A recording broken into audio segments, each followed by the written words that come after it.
कुमारी शैलजा जी, Bhupesh Baghel ji, TS Singhdeo जी,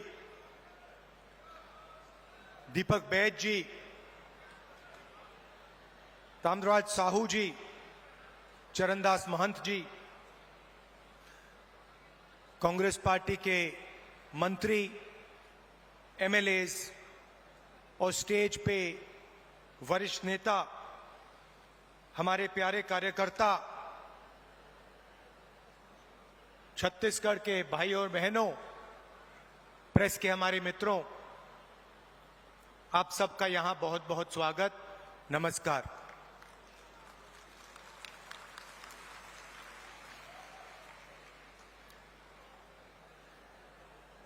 बिलासपुर आकर आज मुझे काफी खुशी हो रही है।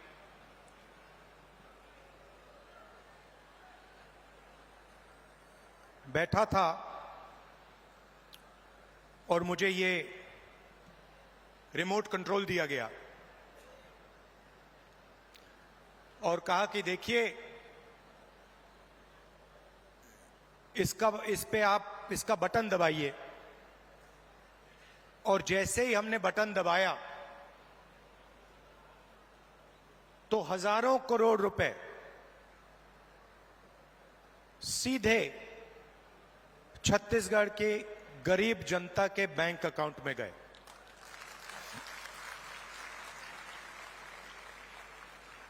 ग्रामीण आवास न्याय योजना में तकरीबन 50,000 लोगों को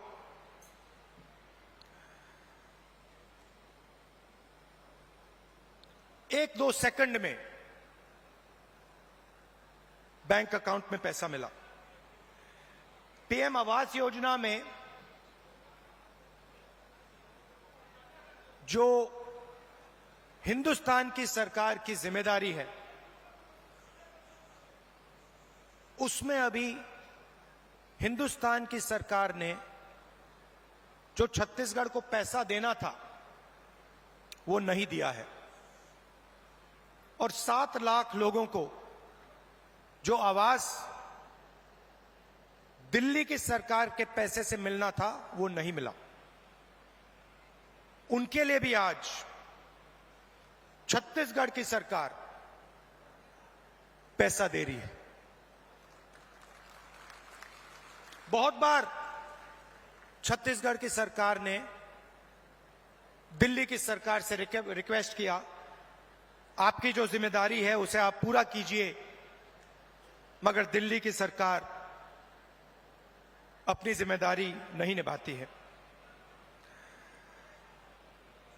आज तकरीबन 1200 करोड़ रुपए रिमोट कंट्रोल से आपके खाते में गया है और अगले 5 साल के अंदर छत्तीसगढ़ की सरकार 500 करोड़ रुपए ऐसे रिमोट कंट्रोल से आपके खातों में डालने जा रही है। हमने चुनाव में आपसे 2-3 वायदे किए थे। छोटे वायदे नहीं थे, छत्तीसगढ़ को बदलने वाले, छत्तीसगढ़ की नींव को मजबूत करने वाले वायदे थे। किसानों का कर्जा माफ,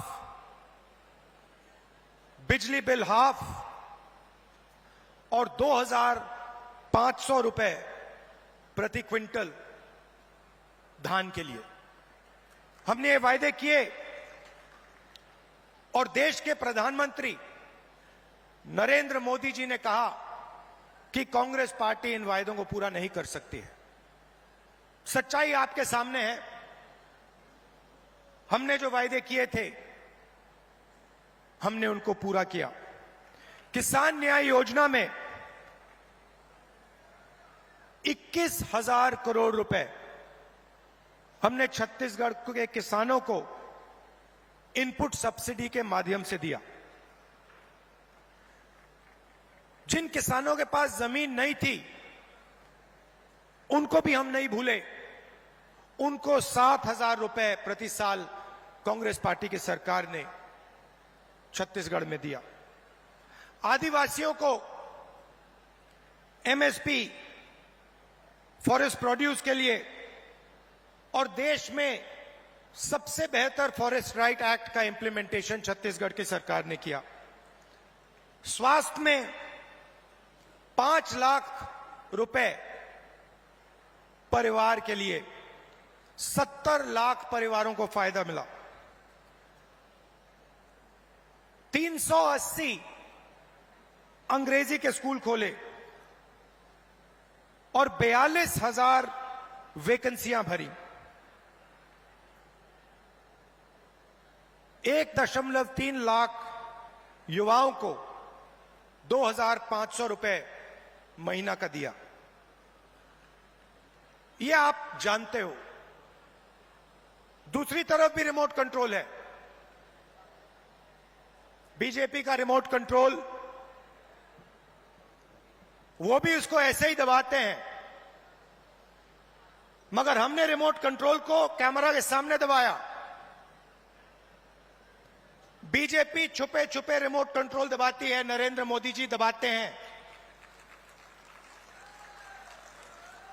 जैसे ही रिमोट कंट्रोल दबता है, एक तरफ अदानी जी को बंबई का एयरपोर्ट मिल जाता है, फिर से दबाते हैं, अदानी जी को रेलवेज का कॉन्ट्रैक्ट मिल जाता है, फिर दबाते हैं, इंफ्रास्ट्रक्चर मिल जाता है। तो 2 रिमोट कंट्रोल चल रहे हैं। ये हमारा वाला सबके सामने चलता है। हम इसको दबाते हैं, किसानों के खाते में पैसा जाता है। 2,500 रुपए क्विंटल धान में आपको मिलता है। अंग्रेजी स्कूल खुलते हैं। बीजेपी दबाती है, पब्लिक सेक्टर प्राइवेटाइज हो जाता है। आपका जल, जमीन, जंगल, उनका छुपे छुपे बटन दबता है, अदानी जी के हवाले हो जाता है।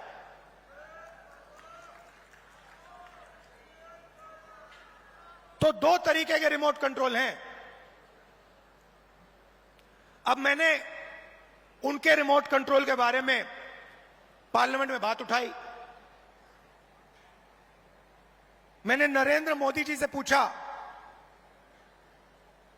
कि मोदी जी, आपका अदानी जी के साथ क्या रिश्ता है? डिफेंस में अदानी जी को पूरा का पूरा फायदा, पोर्ट्स में पूरा फायदा, एयरपोर्ट्स में पूरा फायदा। आपने 5 किसानों के कानून, काले कानून बनाए, उसमें उनको फायदा देने की कोशिश की। तो मैंने उनसे पूछा, नरेंद्र मोदी जी, आपका रिश्ता क्या है? उनके हवाई जहाज में आप जाते हो, रिश्ता क्या है? जवाब मिला, मेरी लोकसभा की सदस्यता रद्द कर दी।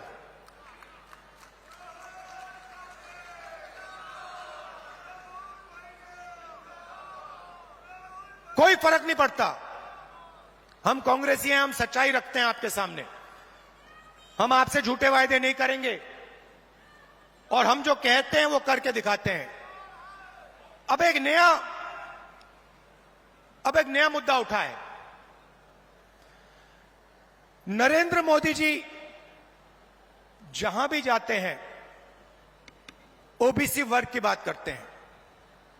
करते नहीं करते हैं? करते हैं ना। कांग्रेस पार्टी ने कास्ट सेंसस किया था, याद है आपको? याद है? उसमें हिंदुस्तान में हर जाति के कितने लोग हैं वो डेटा हिंदुस्तान की सरकार के पास पड़ा हुआ है। नरेंद्र मोदी जी वो डेटा पब्लिक को नहीं दिखाना चाहते। क्यों नहीं दिखाना चाहते मैं आपको बताता हूं। मैंने कास्ट सेंसस पे भाषण दिया, आपने देखा होगा, जैसे ही मैं कास्ट सेंसस की बात करता था कैमरा उधर हो जाता था। ठहरिए ठहरिए ठहरिए, जैसे ही मैं कास्ट सेंसस की बात करता हूं, लोकसभा में बात की, वैसे ही कैमरा उधर हो जाता है। मैंने एक आंकड़ा निकाला, हिंदुस्तान की सरकार को एमएलए और एमपी नहीं चलाते हैं, हिंदुस्तान की सरकार को सेक्रेटरीज और कैबिनेट सेक्रेटरी चलाते हैं। इस बात से आप सहमत हैं? सहमत हैं? कोई भी योजना बनती है, जो 90 सेक्रेटरीज हैं हिंदुस्तान की सरकार के हर मिनिस्ट्री में, वो योजना को डिजाइन करते हैं, कितना पैसा कहां जाएगा वो डिसाइड करते हैं। तो मैंने देखा, मैंने चेक किया कि भैया इन 90 लोगों में से नरेंद्र मोदी जी की सरकार में पिछड़े वर्ग के कितने लोग हैं।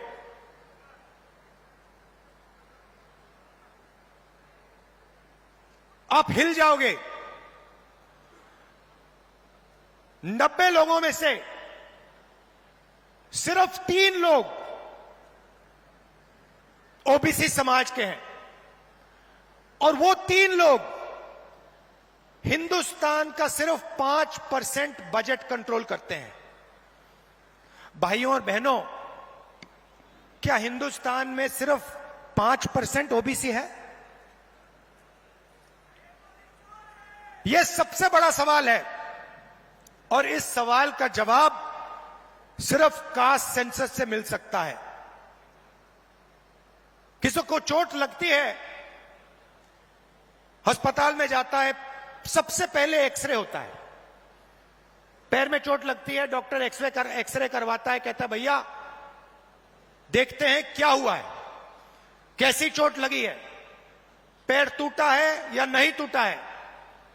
भाइयों और बहनों, कास्ट सेंसस हिंदुस्तान का एक्सरे है। इससे पूरे देश को पता लग जाएगा कि ओबीसी कितने हैं, दलित कितने हैं, आदिवासी कितने हैं, महिलाएं कितनी हैं, जनरल कास्ट के लोग कितने हैं। और एक बार ये डेटा हिंदुस्तान की जनता के हाथ में होगा, तो फिर देश सब लोगों को लेकर, सब लोगों को भागीदारी देकर आगे चल पाएगा। अब मैंने ये सवाल लोकसभा में पूछा, नरेंद्र मोदी जी से पूछा कि आप कास्ट सेंसस से डरते क्यों हो? कास्ट सेंसस का डेटा सबके सामने रख दो, जो आपकी सरकार की सच्चाई है, आप हिंदुस्तान की जनता को दिखा दो, डरो मत। मगर नहीं, उनके मंत्री कहते हैं हमारे ओबीसी के विधायक हैं, ओबीसी के सांसद हैं, और उन्हीं सांसदों से आप लोकसभा में बात करो, वो आपसे कहते हैं कि भैया देखो हमारे से कोई कुछ पूछता नहीं है, हम कुछ बोल नहीं सकते, हमें तो यहां मूर्ति जैसे रखा हुआ है। असली निर्णय हिंदुस्तान के सेक्रेटरी लेते हैं, ब्यूरोक्रेट लेते हैं, नरेंद्र मोदी जी लेते हैं। तो अगर ओबीसी को भागीदारी देनी है, दलितों को, आदिवासियों को, महिलाओं को भागीदारी देनी है, तो कास्ट सेंसस करवाना ही पड़ेगा। और अगर नरेंद्र मोदी जी कास्ट सेंसस नहीं करवाएंगे, तो जैसे हमने कहा था यहां पे, जैसे ही हमारी सरकार आएगी, पहला कदम कास्ट सेंसस होगा, और ओबीसी को जो भागीदारी मिलनी चाहिए वो कांग्रेस पार्टी करके दिखाएगी।